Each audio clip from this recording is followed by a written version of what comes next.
Hey guys, welcome to another episode of Unplugged Urban. I'm not going to look at the camera too much because we're driving this morning. We're out for a drive through the Columbia River Gorge. Normally we go for a walk on Sunday mornings, but today we played racquetball instead. Yep. Played doubles with some friends of ours, and so we got to work out in that way. Still managed to get our coffee. Yes. But that's because Annie went with us. We probably would have just come home this morning, but she was like, wait, don't you go to coffee on Sunday mornings? We're like, actually, yes. Yes, we do. Sorry about that. So, she got some drills in this morning and then got her coffee, and the dogs, well, one dog, Minnie, was more than happy she didn't have to go, but Lucky was just... Lucky was pretty upset. He was pretty put off by that, yeah. That he didn't get to go. And we do plan to keep walking in the mornings, but we're still waiting for Lucky's raincoat to show up. Yes. So, Minnie, we got her raincoat, but Lucky's, was his wrong size? It was just too small, yeah. All right. So this week we are talking about conservation, reduce, reusing, and recycling. We're going to talk about those pallets that we got a couple weeks ago, what you can do with pallet wood, or at least what I do with pallet wood. We're going to talk about how to conserve food, how we use our food, the food scraps we don't use, what do we do with that? But America is obviously a very rich country, one of the richest in the world. And another interesting part of that is not only are we a rich country, but our cost of food per person, like compared to how much most people make, is the lowest in the world. We pay so little out of our average budget. An American pays the lowest percentage out of their budget for food of anybody. And so, unfortunately, we waste a lot of food. And what I read was 30 to 40% of the food that Americans purchase, we just throw away.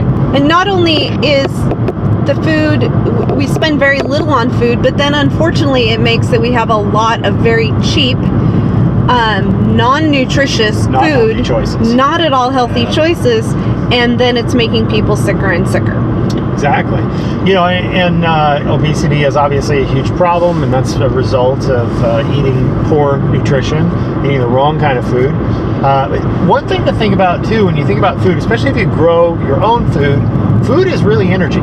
It's energy for humans, and it takes energy to make. And so when we're thinking about conservation and how we use the resources we have available to us, the more food we grow that we throw away, the less energy conservation we're exhibiting. It takes energy to harvest those food. It takes energy to get those foods to market. It takes energy just to refrigerate the food or to put it in a format that it won't spoil, like a packaging. Preserve it. Yeah, preserve it. So all of that stuff takes energy, and if we throw 30 to 40% of that out, that's wasting 30 to 40% of our food collection resource energy. So how we use our food really is a big deal. But when you get out for a drive, like on a day like today, it just kind of helps you put in perspective like the value of thinking about choices you make,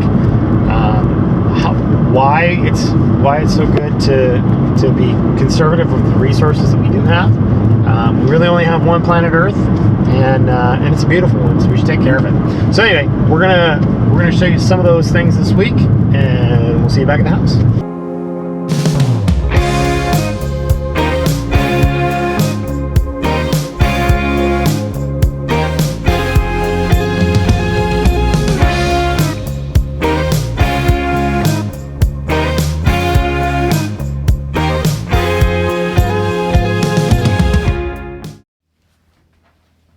What you doing there? You know what they say, sun's out, dehydrator out. Maybe not, no. So we got a whole bunch of fruit, free fruit. This time of year, apples, pears, people are just throwing them at you because there's too many of them. So drying food is a really good option, especially if you want to have some, especially if you like to eat vegetarian. Because fruit doesn't keep very long. So this is a great way to keep fruit flies out of the house, keep lots of fruit in your pantry. And you know, if you watch the video we did on top ways to save money, this is a great tool here. This is our Ninja air fryer, but it's also a dehydrator. So it can do both. So we don't have to have a whole nother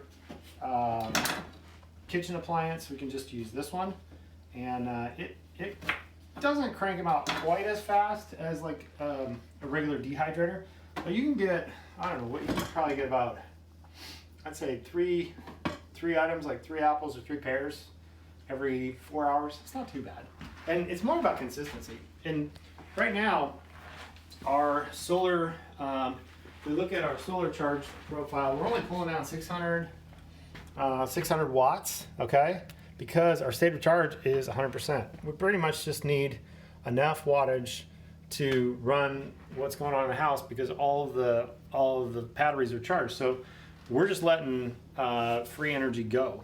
So might as well use this energy and do some cooking. So, well, and if you wanted to, you can also dehydrate in your oven. So if we've got all this power today, we may use the oven. That's a great idea. Let's do that. Dried fruit is so expensive to buy on its own, and here we're making our own. Yep. My son's school, and actually several schools and organizations in the area, do free food through the food bank because they have such a surplus of food, be it fresh or prepackaged dry goods. And so there are many schools in the area that once or twice a month they say open to the public, come on in and get whatever you want. So my son's school had potatoes and these gigantic apples, huge apples and pears, and we got oatmeal. And these are not organic, sometimes they are, but I always just wash our produce with water and vinegar, just soak it and rinse it, and it's good to go.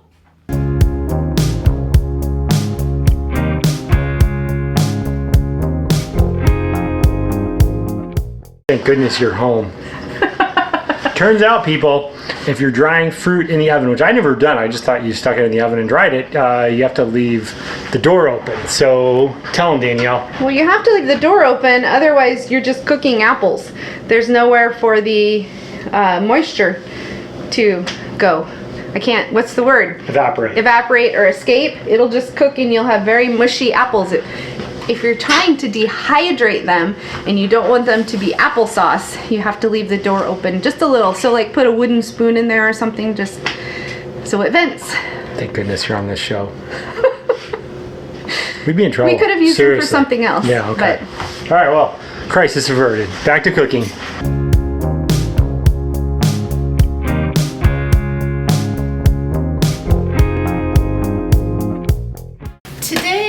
Cooking day. It's a little cool outside, so, and not too sunny, so we might have to use a little bit of power, regular grid power. But I've got fruits and vegetables that need to be used up, so I'm gonna try making a slow cooker sage butternut squash soup. I've never made this before, but our neighbors gave us a couple of butternut squashes, so we're gonna use those up. And at the food pantry at my son's school, they had all kinds of free carrots and celery and apples. So the recipe I got was off of Pinterest, and it has butternut squash, carrots, celery, onions, some Granny Smith apples, and we'll put the link in the bottom of the page. And so you can roast this ahead of time. I don't have time to do that today, quite honestly. I'm just gonna put it in the slow cooker. You could also do it in the Instant Pot and let it cook for a while so I can do other things. So I've already chopped up the butternut squash in big chunks, because once this all cooks down, then we'll put it in the blender and puree it before I put all the other spices in. So now I'm just cutting up the carrots, and then we'll get to the celery. So I've got all the onions, carrots, celery, garlic, and butternut squash in the crock pot with a whole bunch of sage and pepper and some thyme sea salt, and then there's some veggie broth in there. So it's a vegan soup. We're gonna let that cook for 4 to 6 hours until it's nice and soft and mushy, and then blend it in the food processor or in the blender. And in the meantime, keep it vegan. I found this at Winco. I love that it's non-soy. It's pea protein and such, so it looks pretty good. And so we're going to give this a try. I'm going to saute this up like ground beef with some sage in it, and then once the soup's made, we'll infuse it with this. So I thawed out some vegetarian enchiladas and some regular enchiladas and realized I don't have any salsa. So I had a few odds and ends of things and went and filled it in a little. Gonna make a little roasted salsa tonight. So let's see how our roasted salsa is going. We want these to just be a little blackened on the top. So that's looking good. I think I might just roast it a tiny bit longer and they'll be ready to blend. Use the second level, and you can use it in heat and hot and cold. That's why I like the more expensive blender, because it's metal instead of metal and plastic. Easier to clean. Yeah. So just put it right on in.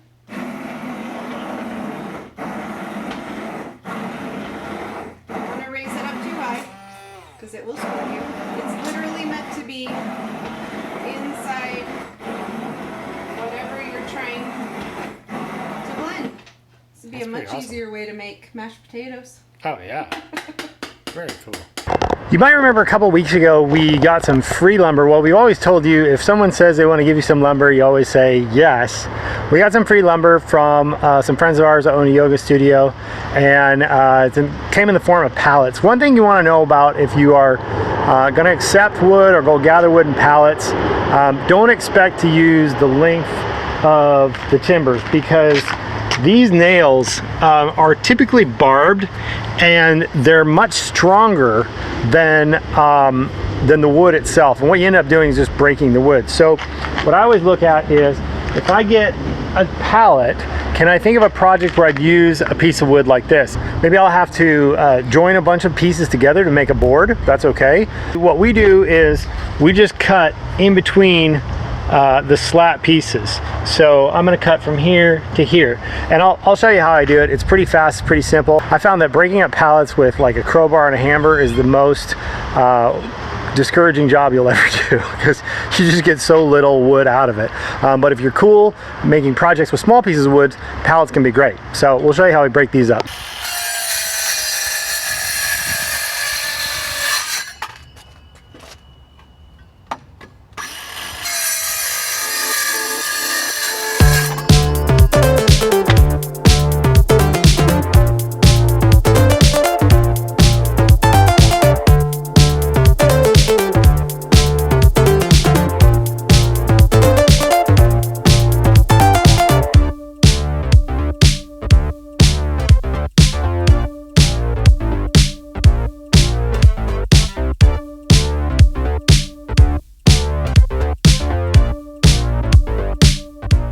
We got all of those pallets cut up. It's nice to have the space back in the patio. We've got boards cut pretty much like this. They're about 1 foot. These are all the spaces in between where we can cut and not hit nails, so don't ruin our tools and we don't spend a ton of time getting those nails out. The pieces that we couldn't use that have all the nails on them, we use those for firewood. Pallets in general are usually scrap wood, the ends of wood's pieces that is going to get hucked anyways, so we might as well use the energy that's in them. And where they came from, those harvesting facilities, whether it's a forest that's getting reforested, replanted, or it's a tree farm that, you know, they continually are planting trees, those areas are going to get more trees. Those trees are going to, again, reduce the carbon. And as far as wood burning for our house, from what I've seen, it's pretty much about the same as natural gas. So it's not a huge difference in CO2 emissions. So all we're really doing here is not throwing wood into the ground, and therefore burning it and saving us money that we would spend on natural gas, expelling less natural gas into the atmosphere. So it's kind of a wash, but the benefit is this stuff right here and all these boards that I cut up, they're going to be put to use. We're going to make some shelves out of them. I'm going to cut these into 1-inch strips. I'm going to glue them in together, and then I'm going to plane them. Going to be some really nice looking shelves.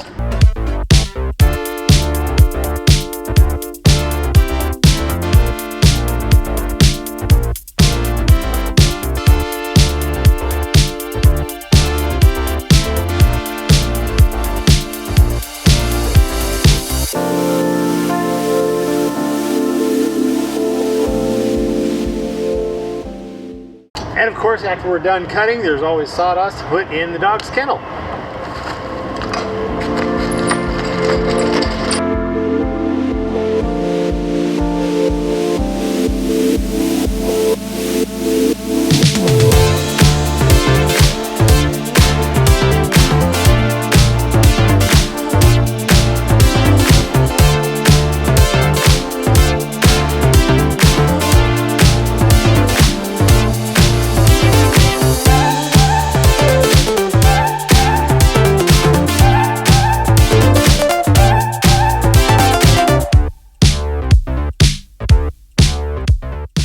I've got our boards out here and they've been drying overnight, so I'm gonna go and take them out of the vise and see how they look.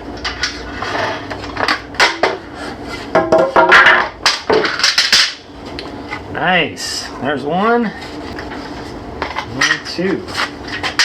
So what we're gonna do next is we're gonna cut them to size, get all the extra uneven ends off of them, and then we are going to plane them into boards.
One of the ways that we conserve our food is to take care of our food scraps. The main way we take care of food scraps is we collect them all in buckets. We actually have a little bin by the back door too, but when Danielle's doing a lot of cooking, we'll get a big one like this and we compost it.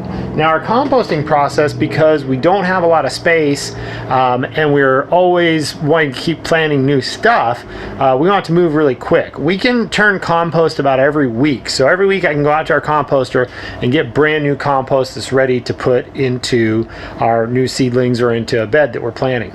So I'm going to show you that process from food all the way to compost ready to go. These are our two composters, and if you want to know how to build composters like these, check out I don't know what the video is, but I'll put it in the comment here. Check out the linked video and you can see how we built these. Our bottom one is our starting composter and our top one is our finishing composter. Let me show you what we've got here. In the top one, pull this down, this is compost that's been out here for a couple of weeks. It's been sifted and this stuff is pretty much just ready to go. In fact, you can even see a couple little seeds are starting to grow. There's lots of good fertile material in here. This is ready to plant right in our planter boxes. Now the other composter on the bottom, this is a lot thicker material. This is much more raw. You see there's lots of bugs and crud in here and even chunks of eggshells that haven't gotten broken up yet. We usually try to break all of them up, but sometimes we just throw things in if we don't have enough time. This one needs to be sifted through. So that's kind of our first step, is turning and sifting. Now, turning, I do that every day. I come out here once a day, and turning is really simple. These are both closed, and I just rotate them. And there's fins inside there. If you watch the video on how we built these, and basically those fins, they grab all the dirt, they flip it over. So all we do is we push it down, flip it up. You can kind of hear it. There it is. And we do the same thing to the top one.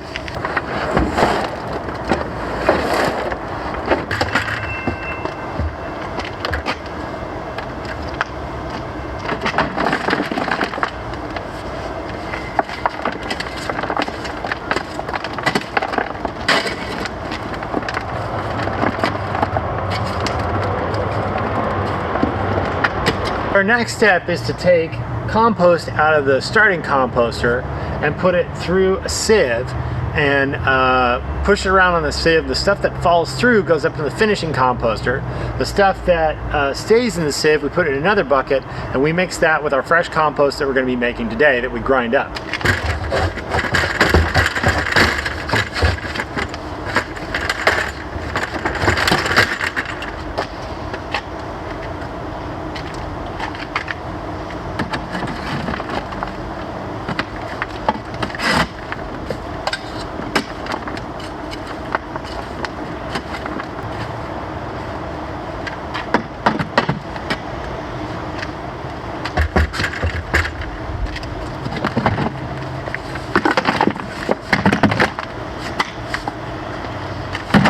So once we've sifted out our compost and put the sifted compost into the finished container, that leaves me with a bucket of kind of raw compost that has not, that's still kind of decomposing enough that it'll fit through the sifter. One thing I like to do is to measure the pH. You generally want, depends on what you're growing, different fruits and vegetables like different things, but most fruits, most vegetables especially, like a neutral or an alkaline pH. And if I use this little garden meter, it has a pH meter, it has a water meter on it as well. If I use this, you can see that currently our soil is fairly acidic.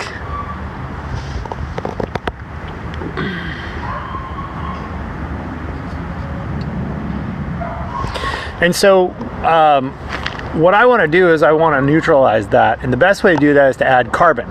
And the easiest place to get carbon is to reuse the waste product of our firewood, all the ashes from the fireplace. So I'm going to go grab some ashes and add it into the bin.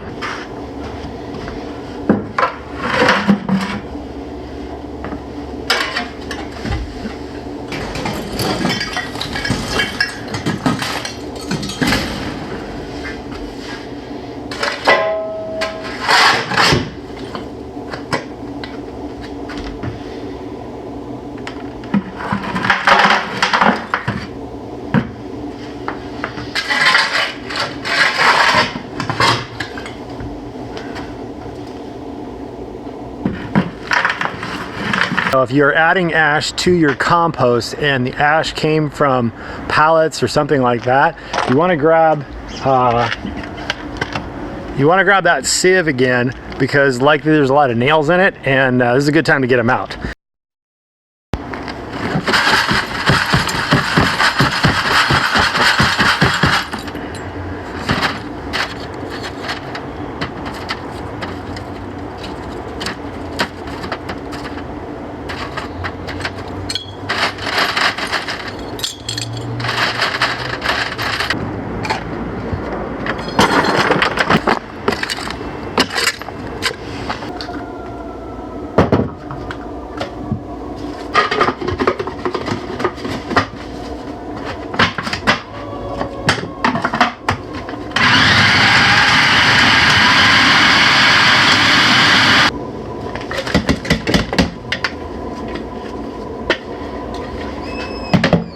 So now that we've got all of our ground up food in with our old compost, I'm just going to mix it with a shovel and put it back in the starter bin.